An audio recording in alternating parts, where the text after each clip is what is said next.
à tous, bienvenue sur la réalisation de la couronne rouge et blanche.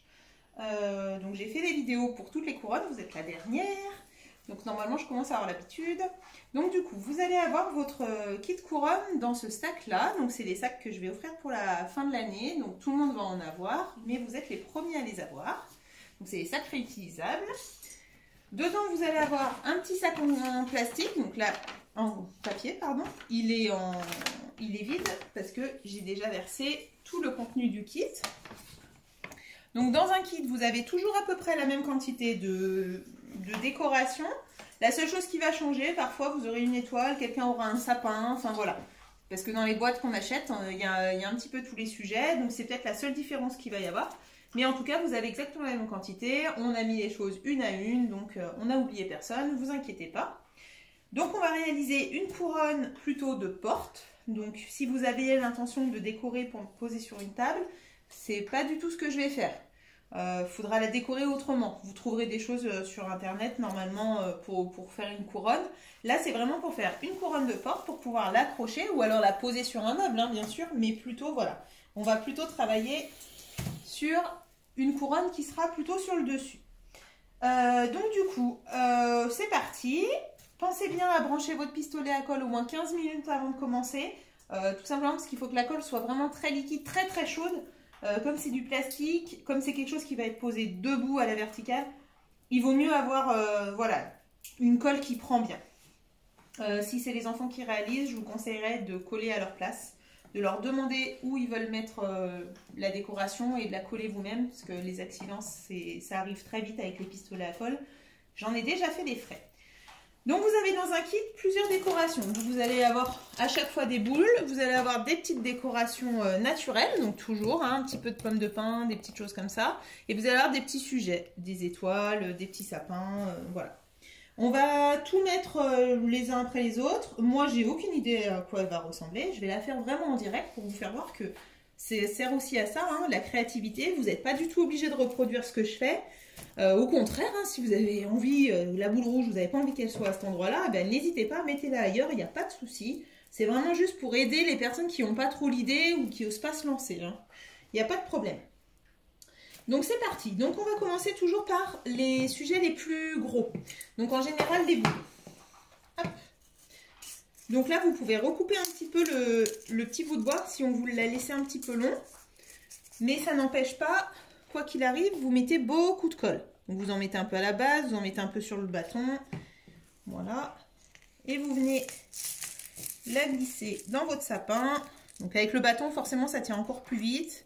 Voilà, c'est assez facile. Pour les boules comme ça, pensez bien à une chose, elles sont en verre. Si elles tombent, elles cassent. Elles se fracassent. Il n'y a même pas de chance. Voilà, c'est de la boule en fait qui est faite en France et qui est faite en verre. Donc c'est plus sympa, ça a un côté moins plastique, c'est quand même plus sympa. Pensez bien à ce qu'on voit la décoration du dessus. Parce que c'est jamais très joli d'avoir l'arrière d'une boule. C'est toujours plus sympa d'avoir le petit déco comme si elle avait été posée là. Hop. Donc pareil, on inonde de colle. On en met beaucoup. On la maintient quelques secondes. Et ça tient. Donc vous en avez 3 dans cette... enfin 3 grosses du moins. Donc on va les rassembler. Parce que les boules c'est toujours plus joli quand c'est rassemblé. Dans le sens où ça attire l'œil en fait. Hop. Donc c'est aussi pour ça que vous en avez une pailletée, une mate, une un peu plus brillante. C'est parce que voilà, c'est sympa d'avoir plusieurs matières. Ensuite, on va pouvoir mettre les deux autres. Donc vous en avez une en polystyrène blanche que vous mettez à l'opposé. Et vous avez une petite rouge où vous enlevez bien la tige en fer en tirant dessus. Hop, si ça ne vient pas, vous coupez. Voilà. Là, c'est le différent, on colle à l'endroit où c'est pas joli. Hein. C'est pas comme les autres où il y avait la petite attache sympa. C'est pas très joli. Donc voilà, on met le rouge de l'autre côté. Et voilà. Donc là, on a déjà notre base. Ensuite, on va mettre tout ce qui sera fleur de coton. Donc c'est de la vraie fleur de coton. Ça amène un côté un petit peu plus naturel à la couronne. Hop. Vous les mettez un petit peu en décalé par rapport aux boules. Voilà, hop. Voilà. Ensuite, on va venir mettre la pomme de pin. Donc la pomme de pin, c'est pareil, vous n'hésitez pas à mettre beaucoup de colle. Hop. Et on va venir la mettre plutôt à l'intérieur du cercle pour qu'elle fasse comme si elle reposait en fait. Hein. Donc c'est du sapin Norman, hein, il ne perd pas ses épines, celui qui est utilisé pour la couronne. Vous pouvez le garder 2-3 années. Alors bien sûr, il va sécher, mais si vous le mettez à l'abri de la poussière, ça se garde très bien.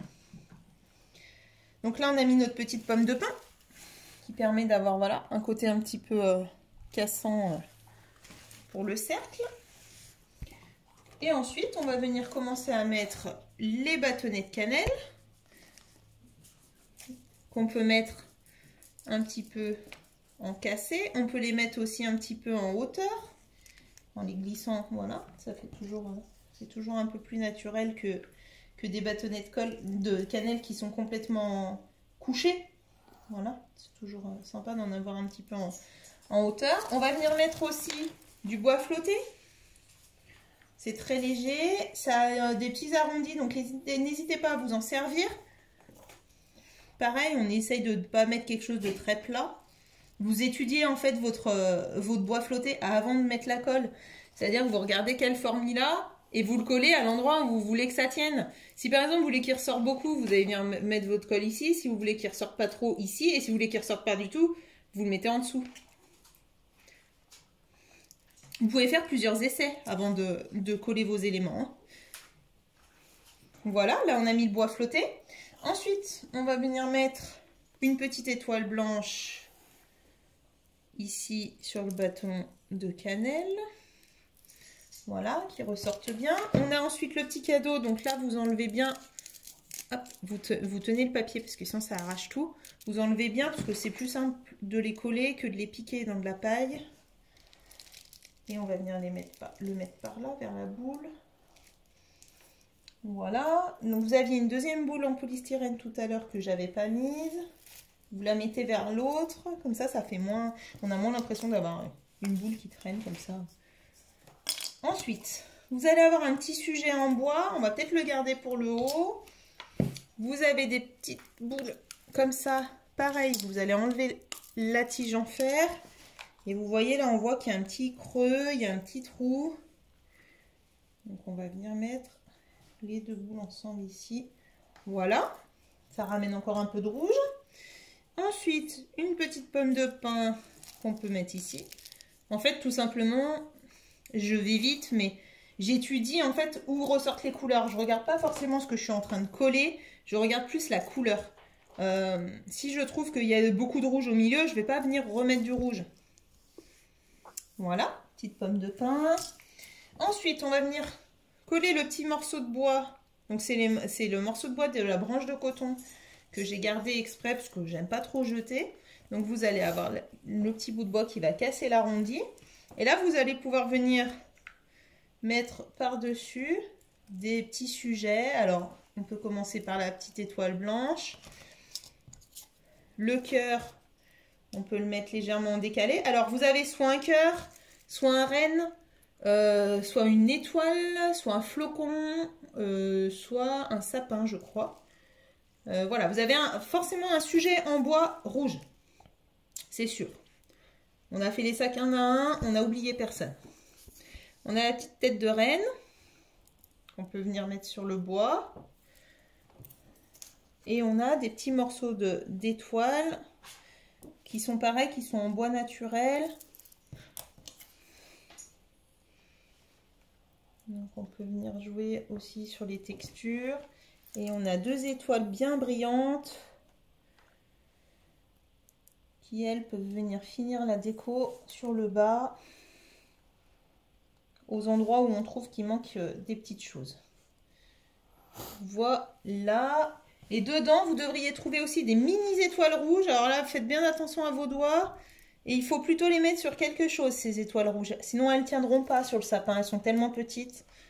Voilà. Vous les collez plutôt sur quelque chose. Vous voyez, une étoile dans une étoile, ça fait toujours très joli. Voilà. Donc, la couronne est terminée. Donc, on vous la fait voir.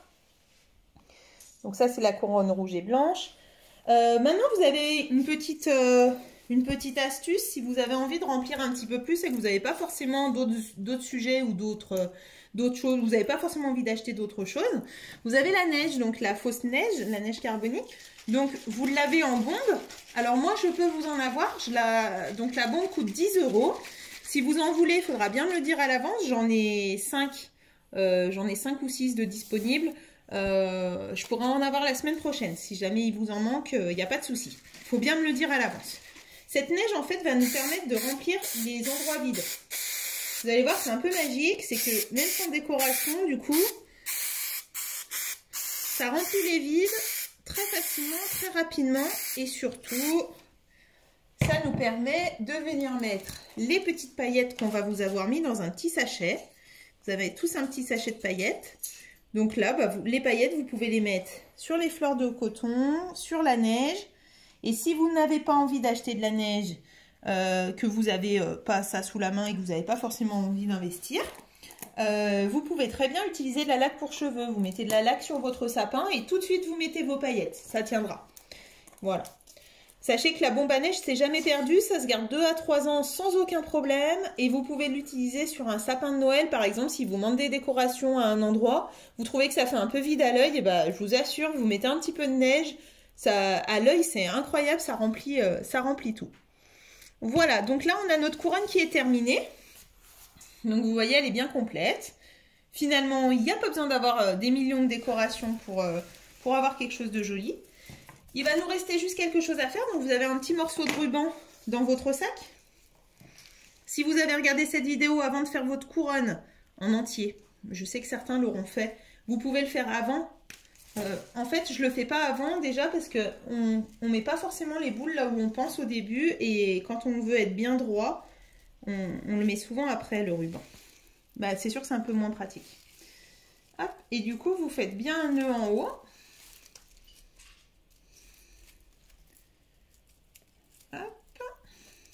Vous serrez bien, vous coupez ce qui est en trop, voilà, et vous avez du coup votre attache, votre couronne est toute finie. Et je vais vous la poser sur le sol, comme ça vous allez bien, ça va bien ressortir, vous allez voir, vous allez bien vous rendre compte. Hop, voilà. En tout cas, bravo à vous de vous être lancés. Merci de m'avoir fait confiance pour la vente du kit. Si vous avez des questions, n'hésitez pas. Et surtout, si vous avez envie de m'envoyer une petite photo en message privé, il n'y a pas de souci, ça me fera bien plaisir. Allez, merci beaucoup.